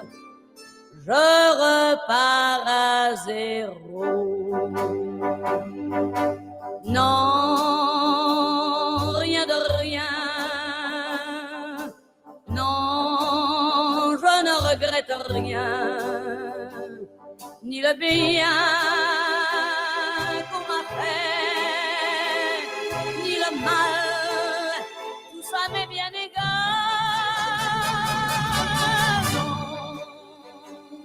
Rien de rien. Non, je ne regrette rien. Car ma vie, car mes joies, aujourd'hui, ça commence avec toi.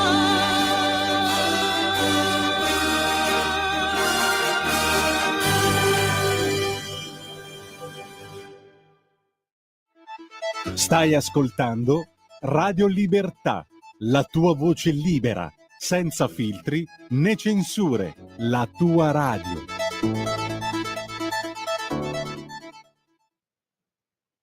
A te la linea. Grazie Lorenz, le 11:59 minuti e 42 secondi sulle magiche onde di Radio Libertà. Questo è sempre Zoom, il drive time in mezzo ai fatti, in sostituzione dell'immenso PG Pellegrin. Antonino Danna al microfono con voi. Allora, abbiamo ancora un po' di tempo prima del Qui Parlamento, il telefono è aperto allo 0292947222 e in più, se ci sono delle zappe, le prendiamo al 340-670-9659. Io ringrazio Marco Ugo Barsotti che come sempre è puntuale e preciso nel raccontare il mondo e la Francia, anche perché ieri Carlo Cambi diceva una cosa, io credo, illuminante, cioè noi siamo in una situazione nella quale all'interno di questa Europa ci sono i due principali paesi, e noi siamo il terzo, ma ci sono i due principali paesi che hanno grossi problemi. Uno, La Germania è un paese che ha problemi economici e un cancelliere che praticamente cioè ho più chance io che non mi sto presentando alle elezioni in Germania di diventare primo ministro rispetto a Olaf Scholz, manca poco. E passatemi la battuta. Dall'altro lato c'è una nazione come la Francia che si trova in una situazione politica che veramente lì devono andare a Lourdes e sperare di trovare aperto, perché con questa coalizione di estrema sinistra e tra l'altro con il vincolo costituzionale che almeno per un anno non si può toccare il governo, ma voi vi immaginate che razza di spettacolo si svolgerà tra adesso e la prossima estate? Ma ve lo immaginate?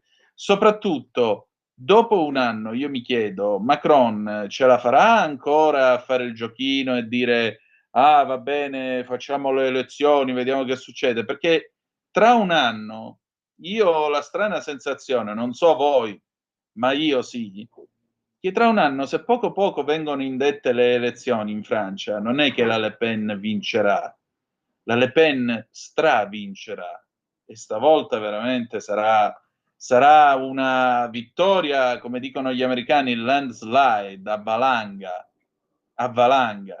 perché questa volta l'ennesimo eterno ritorno della paura del fascismo ha chiaramente avuto il suo peso, ha avuto le sue capacità, la desistenza, il super patto, il super accordo, eccetera, eccetera, eccetera. Dopodiché la Francia hanno votato, quando è stato? Inizio luglio, siamo a settembre, perché dopodomani è il 1° settembre, e non hanno ancora un governo.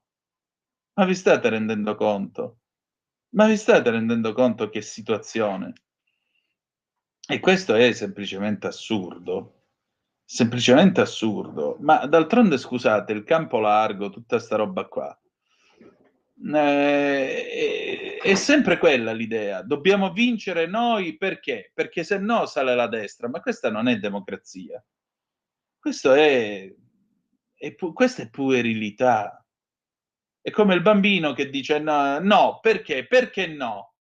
Ed è una cosa che peraltro io ho sentito echeggiare una di queste notti mentre seguivo la convention democratica. A un certo punto è salita, ora mi sto ricordando, è salita questa che era, credo, una governatrice di uno stato in mano ai democratici, e questa piglia e dice ah, voi il 5 di novembre dovete andare a votare e dovete votare contro Trump. Ma scusami tanto, tu chiedi il voto contro qualcuno, io chiederei il voto per qualcosa, perché ho un programma e delle idee in testa. Ma se chiedi il voto semplicemente dobbiamo governare noi perché gli altri sono brutti, ma che razza di posizione politica è? Che razza di elaborazione politica è? Ma stiamo scherzando qui? Cioè, ma voi vi immaginate Alcide De Gasperi, veramente, tra l'altro, aggiungiamo una cosa, vergogna sia su questo paese che 70 anni dopo non è stato in grado di celebrare a dovere Alcide De Gasperi. Alcide De Gasperi dovrebbe esserci un monumento in ogni singolo paese d'Italia, perché ad Alcide De Gasperi noi dobbiamo veramente tutto, a cominciare dalla dignità di paese. Alcide De Gasperi è un signore, e questa cosa va detta, va ricordata, che si è trovato tra le mani un paese ridotto a macerie,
Sempre più liberi con La Tua Radio è il nuovo sito che mette in prima pagina opinioni, firme, notizie, uno sguardo nuovo e originale sui fatti che ci circondano. Il nuovo quotidiano online, semplicemente radiolibertà.net.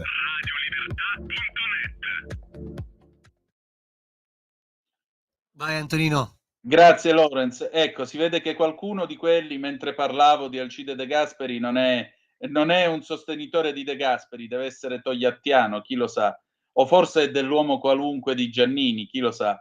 Ma stavo dicendo, Alcide De Gasperi è un signore al quale tutti noi dovremmo essere eternamente grati, perché ha preso un paese che era un cumulo di macerie, lo ha guidato attraverso un difficile trapasso di poteri tra la monarchia e la Repubblica, e inoltre ha rappresentato la dignità dell'Italia, paese che usciva pieno chiaramente di disprezzo per le scelte avventate di Mussolini, e l'ha portata con dignità davanti agli alleati a Parigi nel 1947, ottenendo delle dure, certamente, condizioni di pace, certamente dure, però non così dure come quelle che sono state imposte alla Germania.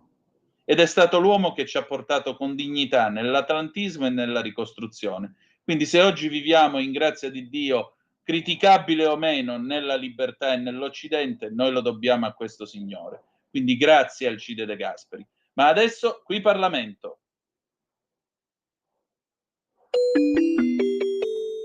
Qui Parlamento.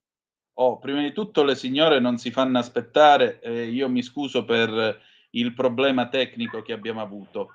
Io ho il piacere di avere al telefono con me l'onorevole Simonetta Matone, buongiorno.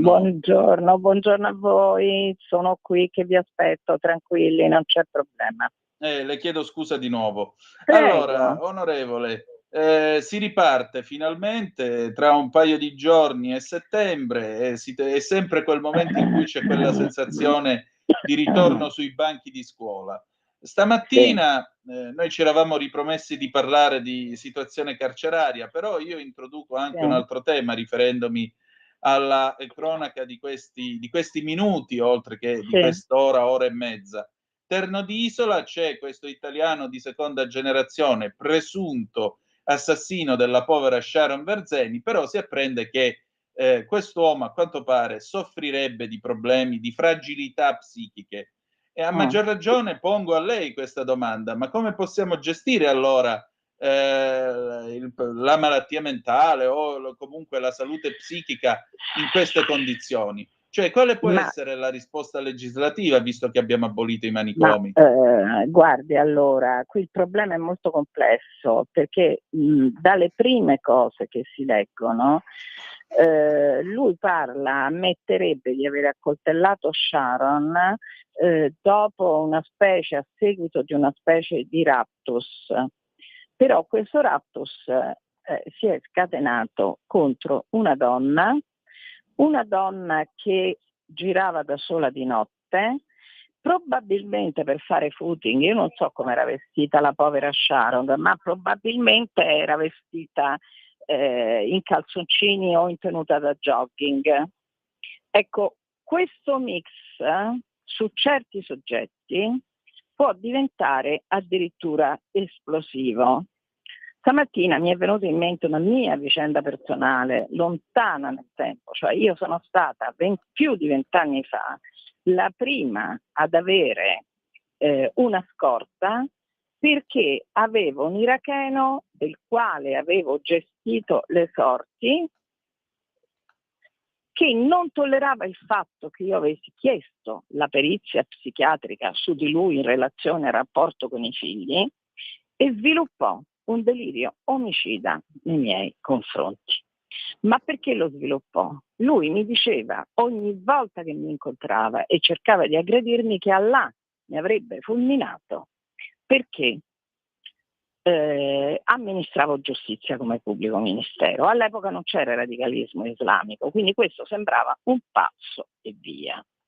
Ora, su questa vicenda di Sharon bisogna, secondo me, anche vederci chiaro. Io non voglio fare un discorso razzista né generalizzare una situazione particolarissima, però lui dice non so cosa mi è preso, ma bisogna anche capire cosa è accaduto nella sua mente in relazione all'idea di vedere una donna che circola a mezzanotte da sola e che fa attività sportiva. Tutto qua.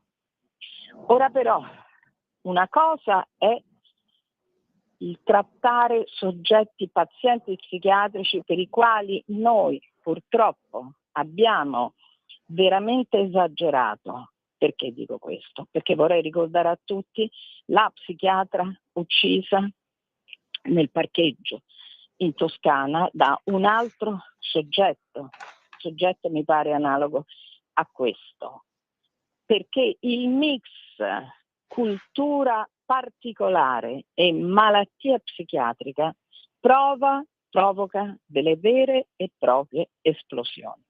Noi non possiamo generalizzare, non possiamo fare del facile razzismo, ma certo questa vicenda farà molto riflettere sul tema della integrazione anche dei soggetti immigrati di seconda generazione, perché purtroppo è un tema, per così dire, all'ordine del giorno.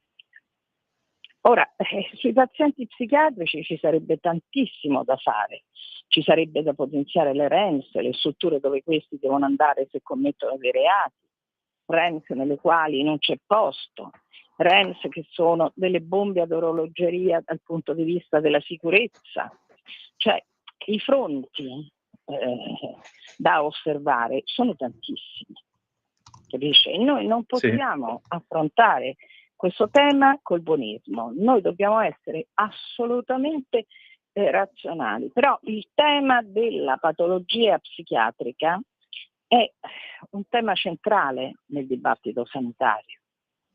Però ogni volta che si tenta di toccare la legge Basaglia succede l'inferno. Io lo so per esperienza diretta, perché è uno dei temi a me cari, essendomene occupata per motivi professionali per tantissimo tempo ed essendo poi il vice capo vicario del DAP quando ci fu la transizione e la chiusura definitiva degli ospedali psichiatrici giudiziari, però Tana libera tutti, questo è il problema, capisci? Sì. Bisogna capire se questo soggetto è veramente un paziente psichiatrico, se era già in cura oppure no. Chi le ha detto che questo aveva una fragilità psichica? Cioè, noi parliamo così per le prime notizie flash, però ci sarà molto da capire, da vedere e da investigare. Sicuramente.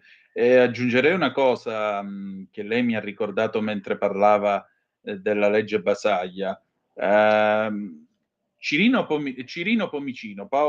Pomicino ha raccontato in un suo libro che quando si parlava della legge Basaglia, quando si lavorava in commissione alla legge Basaglia, lui ha fatto parte di questa commissione, venne posto un problema di tipo ideologico da parte dei comunisti, perché a quel tempo c'era ancora il Partito Comunista Italiano, cioè questi volevano, alcuni di questi si erano spinti, alcuni di questi onorevoli, a prevedere un emendamento per ammettere i malati mentali anche nei reparti di rianimazione, cioè di essere liberi di accedere anche ai reparti di rianimazione. Perché? Perché la malattia è malattia sempre. E questo io lo trovo veramente assurdo, l'approccio ideologico. L'approccio ideologico, il dire che la malattia mentale è una malattia che è frutto del disagio sociale, non è sempre così. Non è quasi mai così. I pazienti psichiatrici devono essere curati, ma bisogna anche ripensare al regime del trattamento sanitario obbligatorio, perché il TSO è veramente troppo restrittivo. Il TSO prevede il fatto della non ripetitività. Io ho avuto un altro soggetto, una donna, che pure questa gli avevo tolto la figlia e mi voleva uccidere. Però nei confronti di questa le nostre armi erano assolutamente spuntate, perché libera poi dal TSO non era obbligata a continuare a curarsi. E quindi, come uscì dal TSO, decise all'epoca, parlo sempre di 20 anni fa, che mi doveva uccidere. Successe di tutto, fu arrestata dalla squadra mobile, trovarono la casa di questa con il mio nome scritto a pennarello con un finto sangue che colava. Dopodiché questa situazione si è risolta con le cure di questa donna. Ma se tu non ti vuoi sottoporre a terapia, tu sei un pericolo pubblico, ed è questo che va investigato. Viceversa, sulla vicenda di Sharon vediamo che cosa esce fuori, perché è facile dire è fragile psicologicamente, era già malato, era in cura, chi erano quelli che lo tenevano in cura, che terapie gli somministravano, o è un raptus, come dico io, perché ha visto questa che correva in calzoncini. Poi non so appunto come Sharon fosse vestita, perché è il massimo una donna che gira di notte e che fa sport mezza spogliata, è proprio l'acmè delle cose che non si devono fare. Quindi andiamoci piano, vediamo che cosa racconta questo, vediamo cosa gli investigatori dicono del suo vissuto, del suo passato, non facciamo facili generalizzazioni, però dobbiamo anche riflettere. Perché Certo. io sono contraria allo ius scholae e amo invece il diritto di cittadinanza riconosciuto nell'altra maniera, tanto sono identici. Sono 10 anni per lo ius scholae, che prevede 2 cicli scolastici, e 10 anni per la cittadinanza. Ma perché preferisco l'altra? Perché nell'altro percorso tu sei obbligato a giurare fedeltà non soltanto alla Repubblica, alle leggi dello Stato, ma al principio di parità tra uomo e donna. Modifica che è stata introdotta saggiamente alcuni anni fa e che impegnerebbe solennemente i soggetti che accedono alla cittadinanza ad accedere e rispettare ed osservare il principio di parità. Tutto qua. Certo. Io la semplifico molto, ma non vado lontana, secondo me, dal vero in un'analisi di questo genere. Dopodiché, come sempre, in Parlamento mi accuseranno di razzismo, perché io ho la capacità di far capire a questi e all'opposizione l'esatto contrario di quello che ho detto.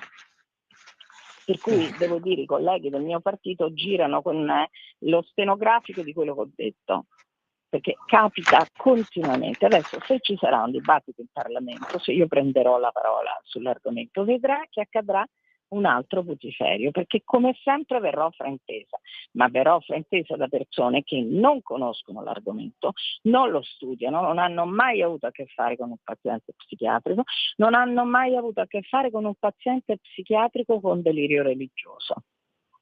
Appunto. Come per mia sciagura ho avuto a che fare io ho avuto nella mia lunga esperienza professionale, in virtù delle scelte che ho fatto, persecuzioni tra virgolette messe in atto da donne italiane e maschi islamici. Questa era la tipologia di quelli che si occupavano di me in maniera così affettuosa. Ecco, diciamo così. Il tema lo conosco bene, però ripeto, è un tema pericoloso, scivoloso e che darà luogo a infinite polemiche, infiniti fraintendimenti. Già vedo le pagine dei giornali di domani, guardi. Questo sicuramente, posto peraltro che in una società realmente capace di tutelare i diritti e la dignità delle donne, per come la vedo io, Sharon poteva anche fare jogging completamente nuda, nessuno avrebbe dovuto metterle un dito addosso. Appunto, però guardi, purtroppo le donne subiscono limitazioni di questo genere perché non tutti sono pronti a capire che è normale andare a fare jogging alle 11 a mezzanotte e vestite in tenuta sportiva. Poi non lo so, perché noi stiamo ragionando così, stiamo facendo, come dire, delle conversazioni quasi da salotto, perché noi non sappiamo effettivamente come sono andati i fatti e che vuol dire questa fragilità psichica che si sono affrettati a propalare. Onorevole, senta, ma non ci vorrebbe una legge in materia? Ma lo ripeto, bisogna ritoccare la legge sui pazienti psichiatrici, fermo restando che va verificato se questo era un paziente psichiatrico oppure no. Perché le ripeto, quelli illo tempore che si sono dedicati alla mia persona non erano dei pazienti psichiatrici, erano delle persone apparentemente normalissime. E questo credo che sia un ottimo tema di riflessione per i nostri ascoltatori. Per i nostri ascoltatori. Io ho lanciato come dire, per i vostri ascoltatori che ormai mi conoscono, perché ho fatto tante trasmissioni con voi, sanno come la penso, da voi non vengo mai fraintesa. E purtroppo sono sicura che tra 10 giorni, se prenderò la parola, succederà una gazzarra in Parlamento come è successa quando ho parlato delle Rom incinte. E vabbè, vorrà dire che avranno modo di riascoltare il podcast di questa trasmissione, così glielo spiega per bene. Vabbè, vi ringrazio sempre. Molto bene, onorevole, io la ringrazio del suo tempo e al piacere di riascoltarci presto. Saluto tutti coloro che fedelmente ci ascoltano, arrivederci. Arrivederci, sigla. Qui Parlamento. Io voglio ringraziare Simonetta Natone perché grazie a Dio, che ne possano pensare altri, ha il dono della chiarezza, quindi credo sia stata enormemente precisa e chiara nell'esporre la situazione.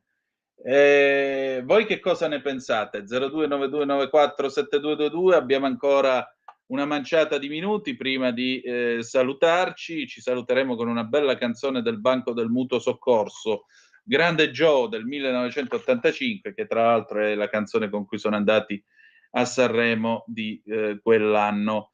Allora, nel frattempo sapete che è in corso la conferenza stampa a proposito del delitto di cui è stata vittima la povera Sharon Verzeni, e l'ANSA scrive, virgolettato: ho avuto un raptus improvviso, non so spiegare perché sia successo, l'ho vista e l'ho uccisa. E quanto riferito da Moussa Sangare, il 31enne italiano fermato per l'omicidio di Sharon Verzeni, l'uomo disoccupato, nato a Milano, residente a Suisio, pochi chilometri di distanza dal paese dell'omicidio. Il 31enne, immortalato alle telecamere mentre si allontanava in bici dal luogo dell'omicidio, è originario di una famiglia della Costa d'Avorio ed è stato fermato nella notte dai carabinieri coordinati alla procura di Bergamo, indiziato di essere il presunto omicida. Continua l'ANSA, stanotte al termine di serratissime indagini siamo pervenuti a identificare il signore in bicicletta che ha reso prima spontanee dichiarazioni, poi in sede di interrogatorio ha reso una piena confessione. E questo è il commento di Maria Cristina Rota, procuratore aggiunto di Bergamo.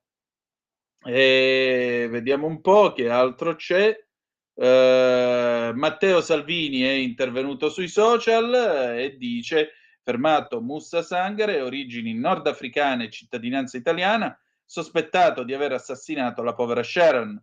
Spero venga fatta chiarezza il prima possibile, in caso di colpevolezza pena esemplare, senza sconti. Complimenti ai carabinieri, così Matteo Salvini. Quindi non c'entra niente Scientology, non c'entra niente,